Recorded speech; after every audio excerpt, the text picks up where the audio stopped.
Hello and welcome to Breezy Chatter. Today I'm going to be talking about the bold and the beautiful, but first and foremost, I'd like to thank my subscribers. Your subscription is deeply appreciated.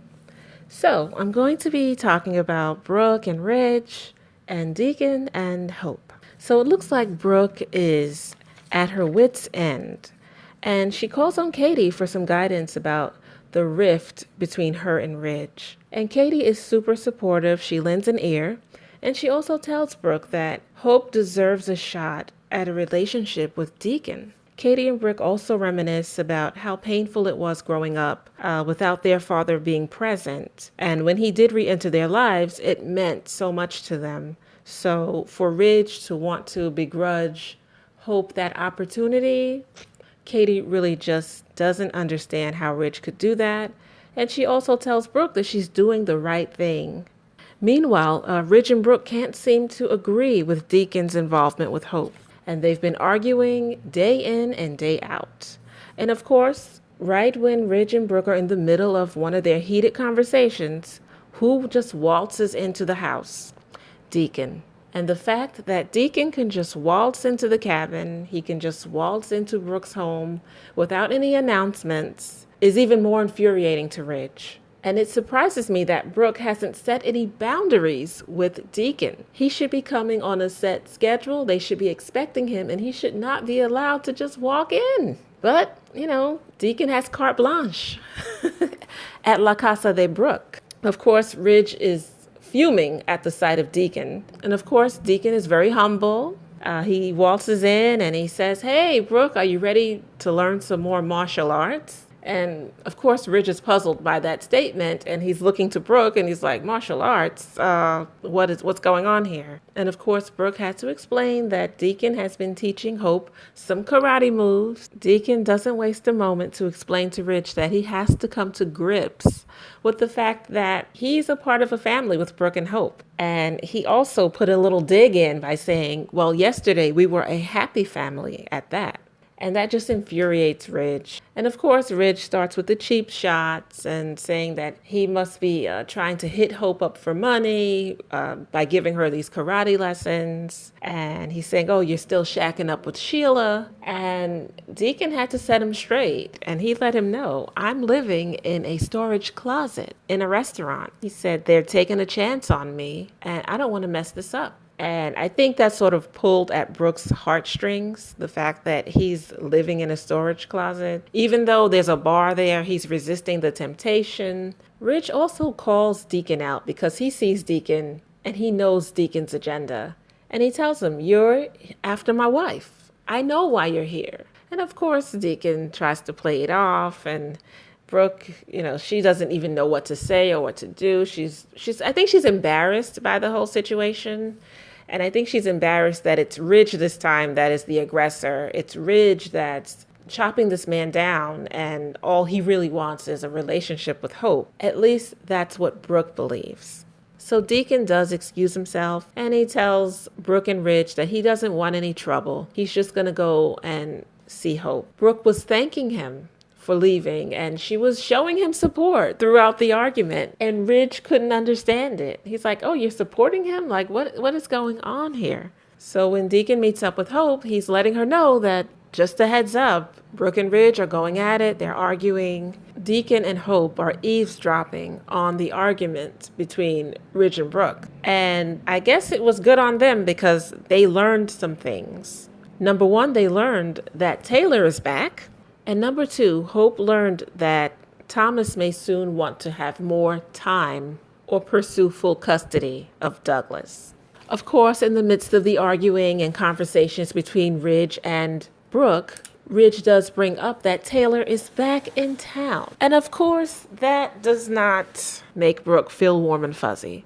She's actually looking forward to Taylor leaving, and that's one of the first things she asks. Well, when is she leaving? When is she going back where she came from? And Ridge, you can just see the excitement on his face. He's so happy that Taylor's back. And he's explaining to Brooke that she's going to be here for a while. In the midst of some of the arguing between Brooke and Ridge, things get a little dirty and the gloves sort of come off because Brooke is trying to compare Deacon's arrival to Taylor's arrival. And Ridge is saying that we're talking about apples and oranges here. You can't compare Taylor coming back to Deacon coming back. Deacon's fresh out of prison. Taylor, she's saving the world. She's a saint. Taylor is a saint in Ridge's eyes. And Deacon is beyond a sinner. He had to shut Brooke down when she was trying to compare the two. But what Brooke was trying to really say is that the way you're uncomfortable with Deacon being around, I'm just as uncomfortable with Taylor being around. And what's interesting is that Taylor being around threatens Brooke, and Deacon being around threatens Ridge. So I don't know why Ridge couldn't really understand where she was coming from with that. Brooke hit below the belt when she said that it's a great thing that Deacon is teaching Hope some karate lessons. She could have used those lessons when she was being stalked. And Ridge is like, are you talking about Thomas? Are you really doing this? Are we really going there? When Brooke is defending her daughter, it's no holds barred. She does not care. She will hit below the belt. She will scratch. She will bite. Ridge needs to understand that.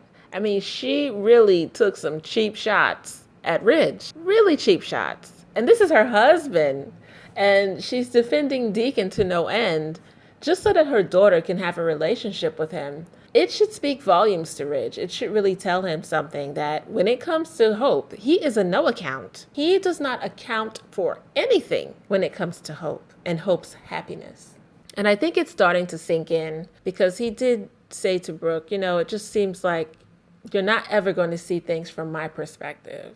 I'm trying to protect you. I'm trying to protect Hope. And of course, he's also trying to protect his marriage because Brooke has done some shady things. And it goes beyond her and Deacon. Even when she was having an affair with her sister's husband, that really disappointed Ridge as well. Although Ridge wasn't around when she was doing it, it really disappointed him. Another thing I find interesting is that when Katie was discussing with Brooke how upset Ridge is and how it's bringing up those bad memories of what she did way back when, Katie said, well, Ridge was with Taylor. Almost like that's the reason why, or that he has no right to be upset that she did such a heinous thing because he was with someone else at the time. Brooke is still a woman that he loved and had high respects for, or wanted to have high respects for. But he knows he can never hold her in the same regard that he holds Taylor. And although, yes, he loves her, some of the things that she does is quite shameful to him and embarrassing to him because this is the woman that he wants to be with. This is the woman that he wants to be proud of and say, this is my beautiful wife, who has high standards or some standards. And he can't say that with her, although he loves her deeply. So I just found that quite interesting. It's like, okay, well, he was with Taylor, but what does that mean? Does that mean he has no right to have feelings about the situation? Okay, whatever. Another thing I also find quite interesting and kind of hypocritical and funny in a way is that Taylor's back and Ridge has been so happy, so flirtatious, giving her those looks. And meanwhile, he's upset that Deacon is after his wife. It's like, okay, well, if you're that upset, maybe you need to focus more on your wife and try to hear where she's coming from and not running to Taylor and laying on the flirtation.